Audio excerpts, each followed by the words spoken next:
Sa mundong ibabaw, bihirang makita ang kanilang kaharian.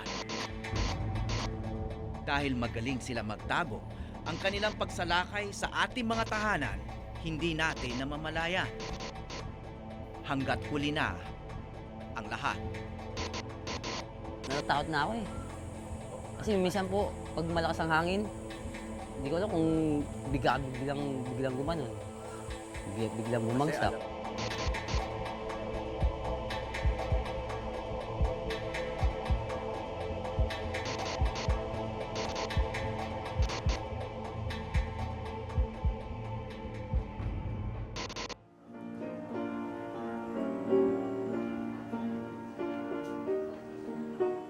Nakaligtas ang pianong ito sa ikalawang pandaigdig na digmaan. Taong 1947 nang mapunta ito kay Lola Edna Martinez noong siya'y estudyante pa lang ng musika. At mula noon, hindi na nawalay ang pianong ito sa kanyang pianista. So ang piano para sa inyo, pagpapiano ay gaano kahalaga para sa inyo? Uncle is part of my life. Kasi una nga, it symbolized my parents' love for me kasi binili nila yun. They had to sacrifice, to save. Malit ang sweldo ng mga teachers eh.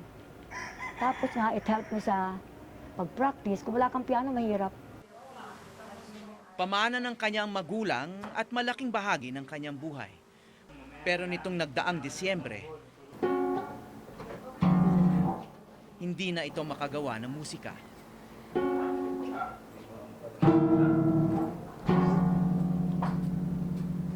December lang yun na-discover. Sinilip ni Al Tesoro, isang taga-ayos ng piano, ang loob ng piano ni Lola Edna. Bakit biglang tatamaan ng ana yung lumang piano? Yung bahay po siguro, baka may anay po yung bahay nila. May anay po itong bahay marami. Ang mga piano ba madalas anayin? Oo, marami yung, ayan na, anay lupa to. Pagka ganyan ang tsura, anay lupa. Sabi nga sa inyo, it broke my heart. Cliché yun, no? But it's really, yun talaga ko na sama ng loob ko. Kasi kung bakit ganito ito, hindi na ako makapractice. Why did it break your heart? Well, kasi parang wala na, hindi ko na magagamit eh. It has been part of my life. So, paano pa ngayon, wala na. Anong iniisip niyong gawin ngayon sa piano? Wala, just to make it, dyan lang, parang decor lang. Because of the memories it holds.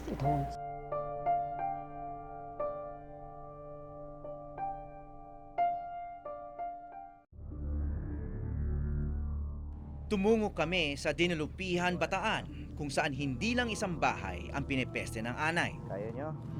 Dito ko nakilala ang mag-asawang Reynato at Belia mga liman. So ano po yung nandito? Kasi dyan maraming punto doon ng mga anay dyan. Kung ano yan, mga apat. Pero doon sa bahay namin, meron kaming punto din noon, nung ito yung bahay namin. Meron kaming papag doon. Sa tagal-tagal ng kuhan, tumataas yung papag namin dahil nga doon sa punso ng kuhan na yun. Punso. Punso ng anay. Okay. So matagal na may mga punso rito? Matagal na rin o. Walang gamot yan, walang remedyo. Pero Sinubukan niyo na? Sinubukan namin yung kuhan, yung silagnom. Pero hindi po pwede.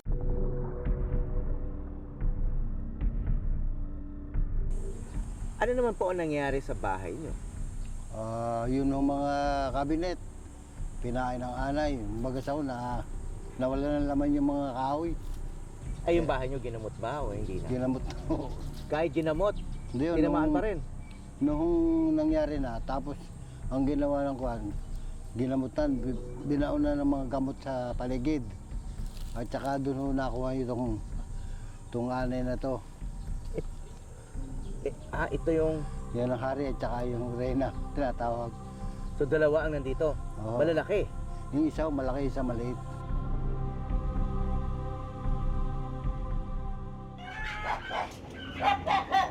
Ipinakita sa amin ni Belia ang bakas ng nasira ng mga anay noon. Yung kwarto namin, bumagsak yan, napagawa ko na eh. Ayan yan mga pinag-anohan ng anay. Sinira niya.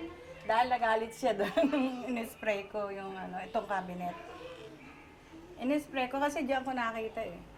Nung nagalit siya, yan, lalo niya sinira yung yung aming cabinet. Ayan, sa ilalim mo, diyan.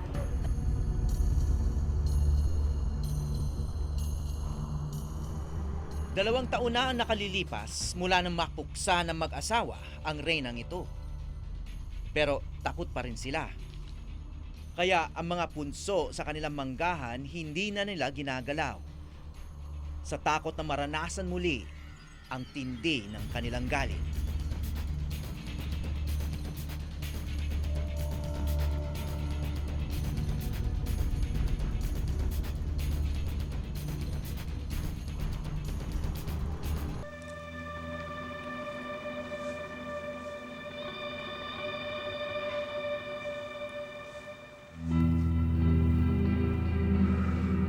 Sa mga alamat, pinaniniwala ang may nuno o duwende na nagbabantay sa bawat punso.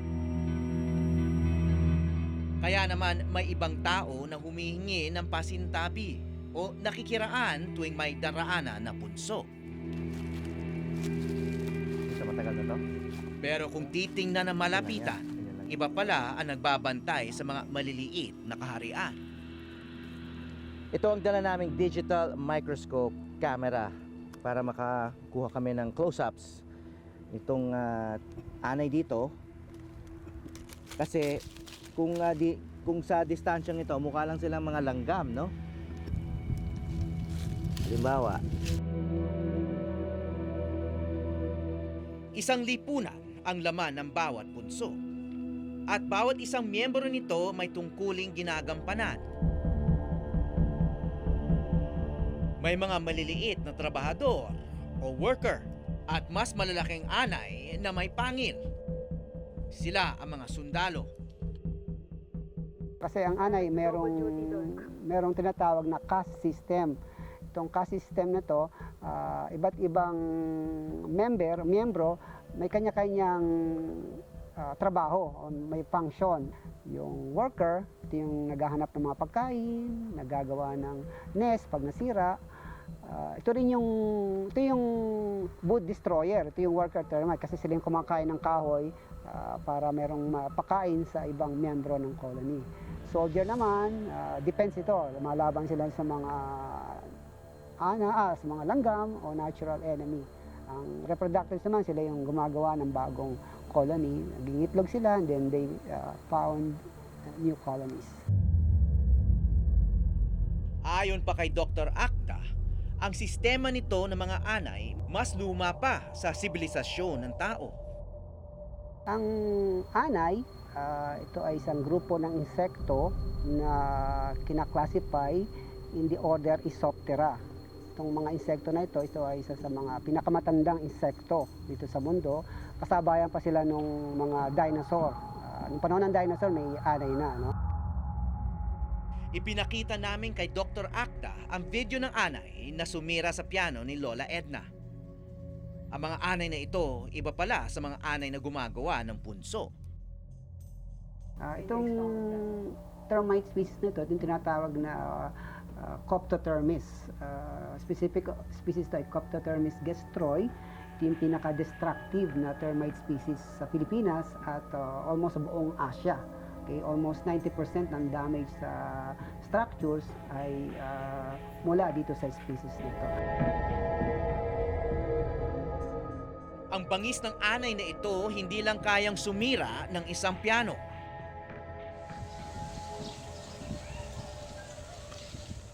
Malapit lang sa manggahan ng pamilya Mga Liman sa Bataan ang bahay ni Joban Corpus, isang magtataho.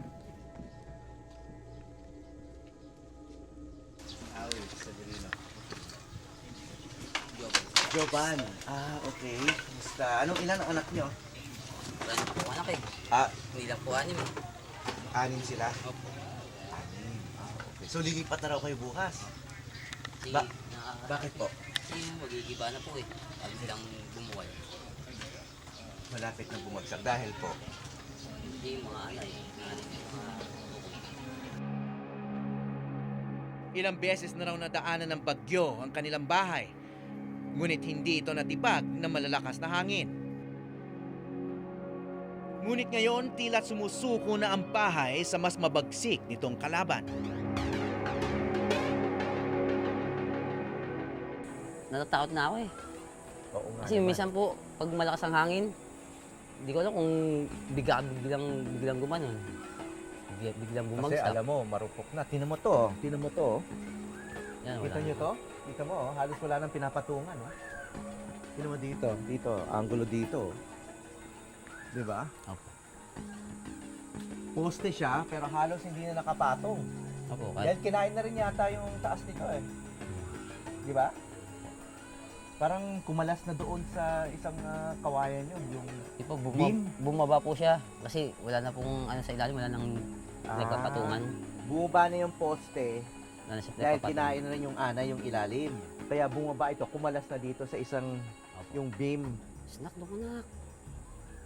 At yun, no, bali-bali na. Dahil din ba sa ana yan? Opo. May ani na po yun, tapos ngayon bumagyo po, hinangin, yung yero, nagbagsakan. Sira, okay, so tama lang na dapat lumipat na kayo.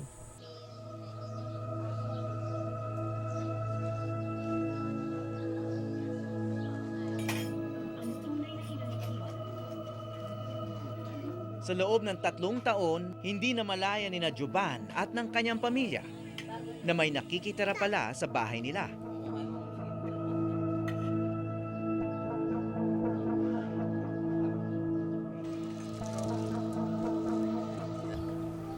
So, posible mabagsakan kayo. Ayun ang natatakot ako sa mga anak ko.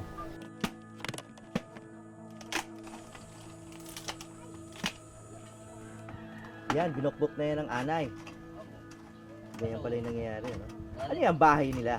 Hindi po, ano yan, yung parang pagkain nila yan eh. Tapos pag Pagkain nila yan? wala nang laman, iniiwan na nila.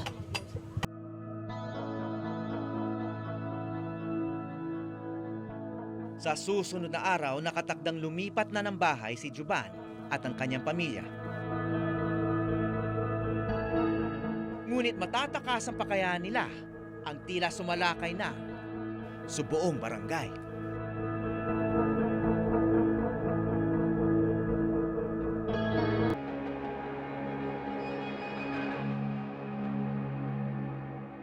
So, yung daycare? Sarap. Ayan. Ito yung tinamaan ng anay. Bumagsak na ang bubong niyan.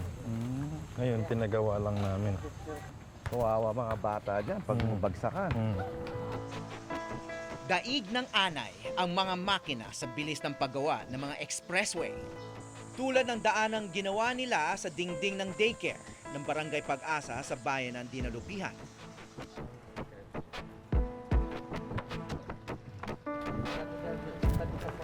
Wow. Ayan. Dito sila... Ayan ang daanan. Ito daanan to ng anay. Opo. May Tsaka highway yung pa po. sila, no? Opo. Galing naman ng mga anay. Ayun. Nasa loob sila. Ano sa loob? Talagang protektado pa sila, no? Hindi tulad ng langgam, bukas. Ang anay kailangan may taklob.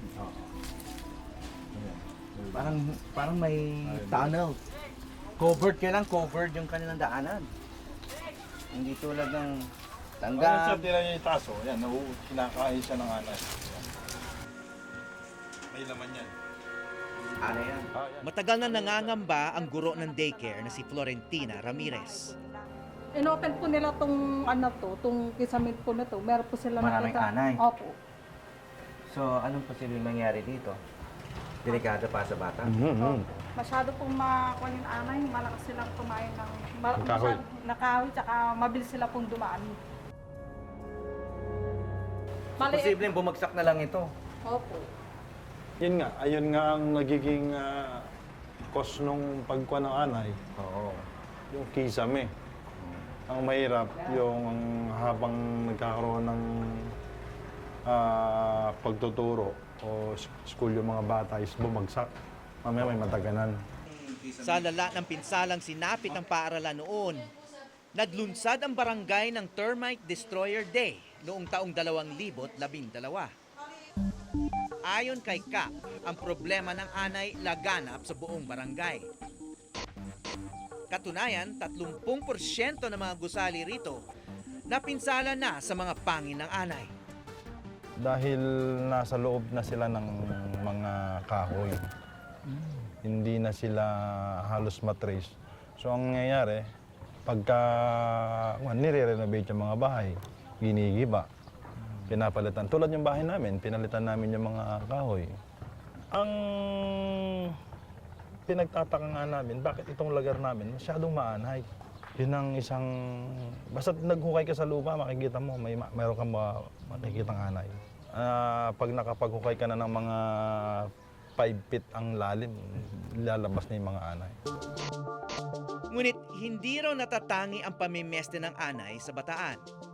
Ang totoo, ang buong Pilipinas ay hitik talaga sa anay.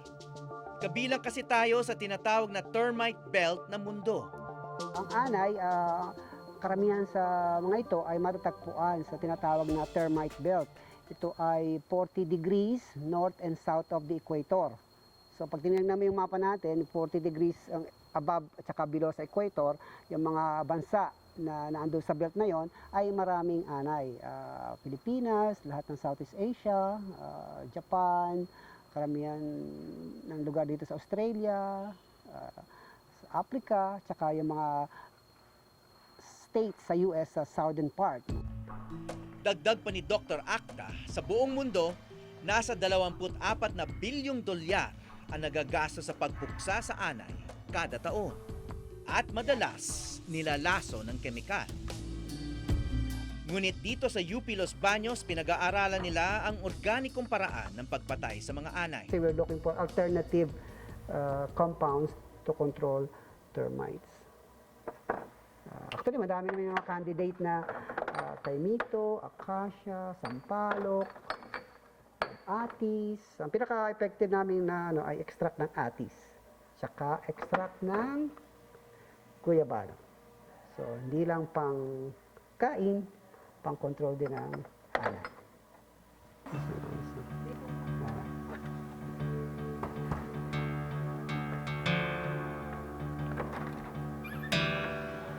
May isa silang pamuksa na subok raw at epektibo. Hindi ito kemikal, kundi isang material na sagana sa Luzon. So itong buong foundation, saka ilalim ng flooring itong building na to, may lahar galing sa Pampanga. Ang lahar hindi basta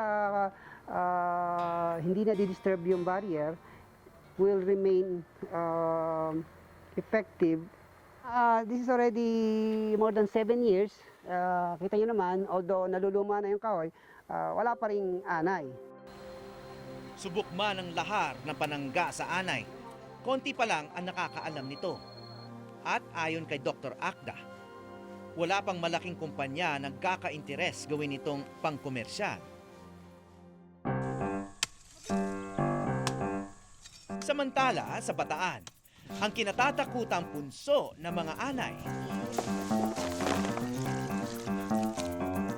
pinagkakakitaan na.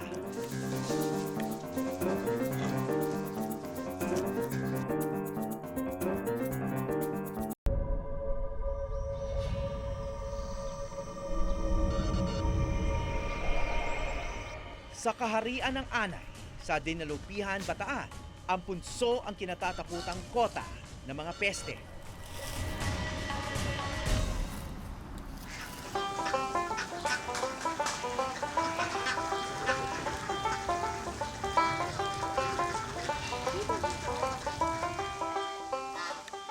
Ngunit sa itika ni Kapitan Basilio, ang mga punso may bukod tanging pakinabang. Kasi sa Maynila at sa ibang lugar, para sa mga karaniwang tao, pag sinabi mong anay, no? Malaking peste yan, malaking perwisyo yan. Sa bahay, sa furniture, gano'n. Pero ang sinasabi nyo, napapakinabangan dito. Malaki yung pakinabang dito sa anay. Lalo na sa hanap buhay namin, talagang kapakinabang siya. Hindi ka pwedeng gumamit ng pangkaraniwang lupa.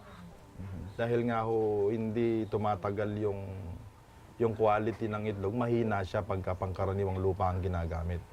Pangalawa, yung punso kasi, madaling hugasan yung itlog. Madaling humupa yung putik dun sa balat ng itlog, yung punso. Hindi tulad ng pangkaraniwang lupa, madikit siya, mahirap maghugas. Asan yung sarol?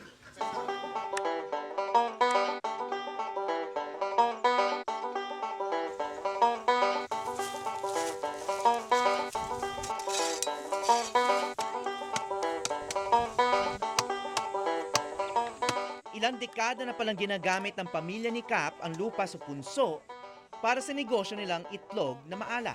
Nung araw, nung kabataan ko, walang mag-isang nagtatrabaho niya. Yan na po yung nakagisnan namin eh. Tinry ko na mag-itlog na maalat sa pamamagitan ng tubig.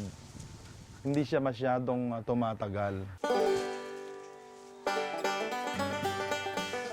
Ayon kay Cap, matagal at mabusisi ang proseso.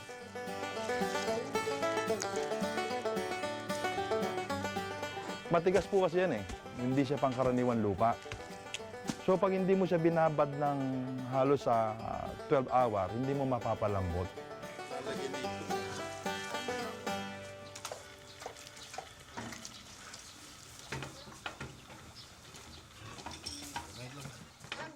Pag napalambot na ang lupa, saka ito gagamitin pamburo sa itlog.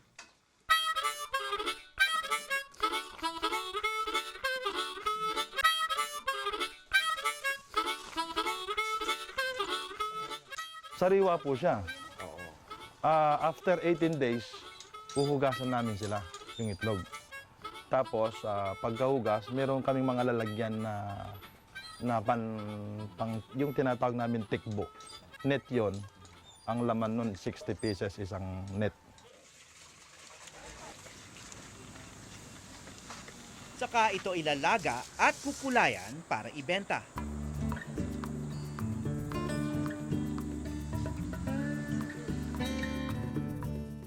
Sa kabila ng pinsalang maaring idulot ng anay, meron din pala silang mabuting na idudulot. Hindi lahat ng anay ay destructive. Actually, karamihan sa kanila ay beneficial. Kung walang anay, makikita mo yung madayong tayong mga litter sa ground, mga twigs, mga puno na hindi nabubulok. Kasi itong termites they can break down organic materials in nature. Sa 55 uri ng anay na matatagpuan sa Pilipinas, 6 na klase lang ang mapanira. Gawa ng piano, yung sentimental value ng piano. Kaya maski ginagasusan nila, gawa ng minana po nila sa... Nagkataon na ang mapanirang klase ng anay ang tumira na sa tahanan ni Lola Edna. At unti-unting kumakain sa kanyang mahal na piano. 50,000 piso raw ang kailangan para mapaayos ito. Halagang hindi na kaya ng bulsa ni Lola. Yung piano kasi kaya kinamamalo niyan, mahal ang pyesa. Pero nagkaroon ng pag-asa. Gagawin ko po yung piano ninyo para maniwala kayo na magagawa pa yan. Wala po kayong babayaran. Para babalik ko sa inyo yan kung paano itsura niya. After 3 months, babalik ko sa inyo. Ano ngayon? April, May, June. End of June. Sige.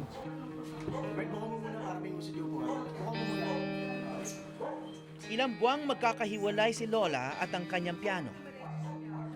Ngunit umaasa siyang sa pagbalik nito, mapupuno niya muli ang kanyang tahanan na musika.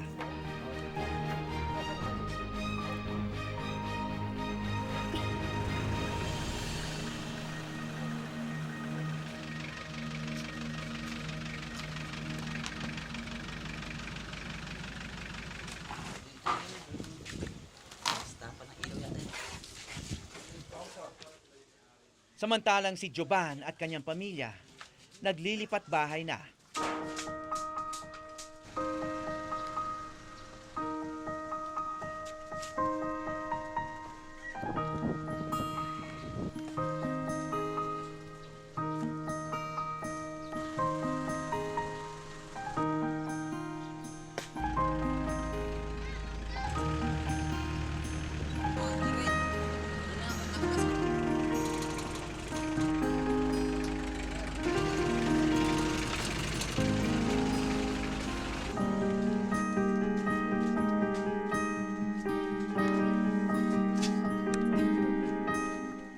Ano naman ang pakiramdam na meron na kayong bagong tahanan dito, nakalipat na kayo?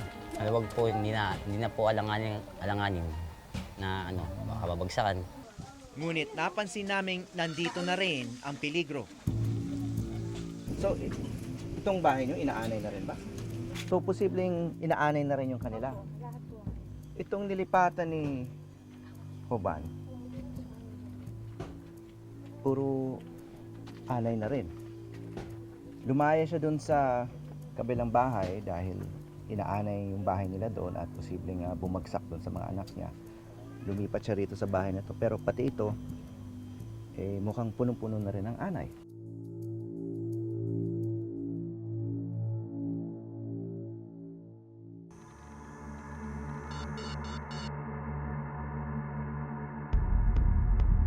Layasan o mas madalas patayin.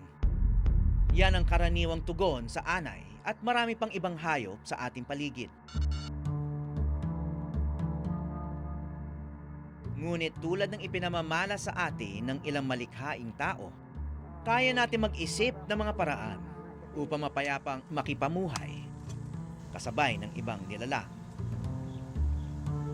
Mula sa Bataan, ako si Howie Severino at ito ang Eyewitness.